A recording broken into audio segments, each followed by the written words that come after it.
Good afternoon guys, welcome back to Ophelia's Allotment. It's Saturday the 3rd of November. I'm filming on my phone again because I can't find the battery for the camera. We haven't been up here in about a week because I've been really poorly. Just got over getting out of hospital, and as soon as I was ready to give it up and go, I got a virus, so this is our first time really coming up. Al and Rue have gone off to the library and to get some bits for the chickens, so I'm starting clear up on this plot. So far I have taken out all of the tomatoes. Because we left them in, then the chances are that them plants have blight on them, so they're going into the burn pile. We're only allowed fires here around bonfire night, so we'll just keep them under cover and dry them out, and then we'll burn them. I've taken out the tomato plants from this side. I'm going to dry off and save some of the seeds from these marigolds, because there's plenty of seeds in there. Oh, there's there. I'll leave the lettuces because they're doing okay. They're a winter variety, so they're doing all right with the cold weather. Taking out the frame here and other bits and bobs I'm working down, and I'm just starting to take out all of the beans. And I've taken out the beans from this side already. Turnips are ready to harvest, these here. They're only small, but that is just fine. And then the chard, spinach and spring onion babies we're going to transplant, put over in a bed over there. Somebody has been and helped themselves to our broccoli again. They've left us with 2 baby ones over there, and they're coming home with us today. I'm not risking the last of my stuff being left, but they haven't been eating my kale, which is fantastic. They're obviously not a kale fan, so what we're going to do is the kale plants that we have up here and those 3 purple sprouting broccoli, we're going to transplant them to the new plot and to this red cabbage as well.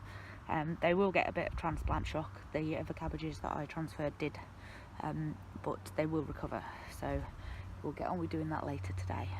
For now, I'm just going to get these bean poles down. See you in a minute. The beans were rubbish this year. I think a lot of people had a lot of problems with beans this year. I've taken them all down now. I think what I should have done is, before we went away in July, I did a second sowing of dwarf beans, and they did really, really well. I think I should have probably done that with the runner beans. The Belotti beans were up, produced and dry by mid-July, which last year we was picking them in October. So it's been a strange year for beans, but it's not the end of the world. Next year will be better. So I've got my poles. I take them apart and I literally just slide this down. And I stack them all over here. I'm going to get on with those. There are some runner beans left on the end poles, but the rest of them were just basically rubbish. So I'm going to go along and get the rest of the bean plants in there, which we will use in our compost, and any beans that are any good we'll harvest, and we'll either use them as like fresh green beans, as in the bean inside, not the actual shell, because that's too tough now.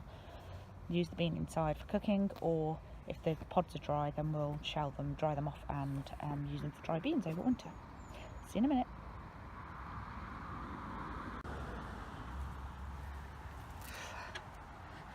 So the plot's starting to look a bit clearer. We've all the beans, sweet corn that are out. I've taken out the old broccoli plants from this end here, and the girls can have them. They'll enjoy those leaves. My job now is to transplant these purple sprouting broccoli and the kale and see if they survive. I'm hoping they will. You making mud pies, Rue? I want biscuit. Pardon? I want to make biscuit. You want to make a biscuit? Yeah. A mud biscuit? No. Okay. I don't know how to make a biscuit. I want a bowl. Well, have a look around, see what you can find. I want a bowl. I'm sure there's one somewhere. So this bed here where we had these cabbages we transplanted 2 weeks ago, and they did get a bit of transplant shock, but they've recovered lovely. They're really, really nice. And here, where the hoops come to an end, that's where I'm going to put the purple sprouting broccoli, and then I'm going to put the kale up this edge here. Hopefully that means that we can pick the kale easily and the purple sprouting is protected. With this bed, because we're doing it now, we haven't got the materials at the moment to cover this in terms of no dig, but what we're going to do is mulch around the plants with grass cuttings and things like that we've already got in the bags. So I'm going to get on, just going to hoe the annual weeds here. There's these things, they just pull out, they're really easy. All the perennial weeds have been taken out. There's a couple of dandelions there, so I'll get those. Then I'll hoe this over and I'll rake it, and then I'll transplant the broccoli, not the broccoli, yes it is broccoli, isn't it? Purple sprouting broccoli over into here. I'll show you what I've done. So what I've done here is I've taken up the purple sprouting broccoli plants, and they're looking lovely. I've taken up as much a root ball as I can. They've got quite fibrous roots on them anyway, so they should be okay. May not transfer, or they may, but it's worth a shot. Either way I would lose them because they'd be left on the other plot. So what I've done is I've dug a decent sized hole, and I've put some lime in the bottom which help prevent club root, and I firm that round. Oh, totally squishing one of these little spring cabbages. Like that in there, and I'll go around and firm them all in properly when I'm done. Gosh, this video is going to be terrible quality. Been filmed on my phone in little short spurts. I am sorry. I will find the camera for the battery soon. So I'm going to put the other two in that I've got in here, and then I'm going to transplant the kale down that edge down there. See you in a minute. So that's the broccoli and the red cabbage in. The red cabbage is tilting a bit. I might straighten that back up.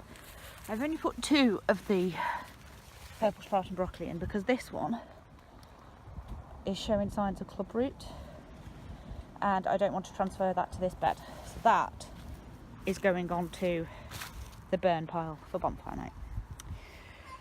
And put the kale down here. Now we're not going to pick those for a while now because we need to give them a chance to establish and recover from the transplant basically. Alan is covering up the majority of this bed with plastic, but it's keeping away from the bay at the bottom. Show your hand. Nah, you're alright. Got stung twice by wasps, but I just pulled up an onion, chopped that, stuck that on it, and then made a comfrey poultice for him, put that on top. A couple of minutes later, hey presto, all fine. So, need to gather up the tomatoes for the burn pile. I'm going to plant some garlic now and transplant this chard and that, and then other than some lettuces to pick and some seeds, this end of the plot is pretty much done. And then we need to transplant the apple tree, the blueberries, dahlias, greenhouse, and then the herb bed. So we're not too far off being done. Not far to go, is there? No. Done. Your next ones. Right, Rue is setting up the garlic. This may be the last part of this video, so my phone battery is about to go. So we've got our garlic cloves, and again we're making sure that the pointy end up and the base down. Rue was just doing the spacing for us, and we've decided to do them in this raised bed because there's already a good amount of soil, and we've just put a top dress of compost on top. And this one we've done the same, and we're going to transplant the chard and spinach into here. And then in the spring or summer, when these come out, we will put carrots in here, which is what we wanted to use them for, but at least they're being used over winter. So in case this is the last of our videos, thank you for watching.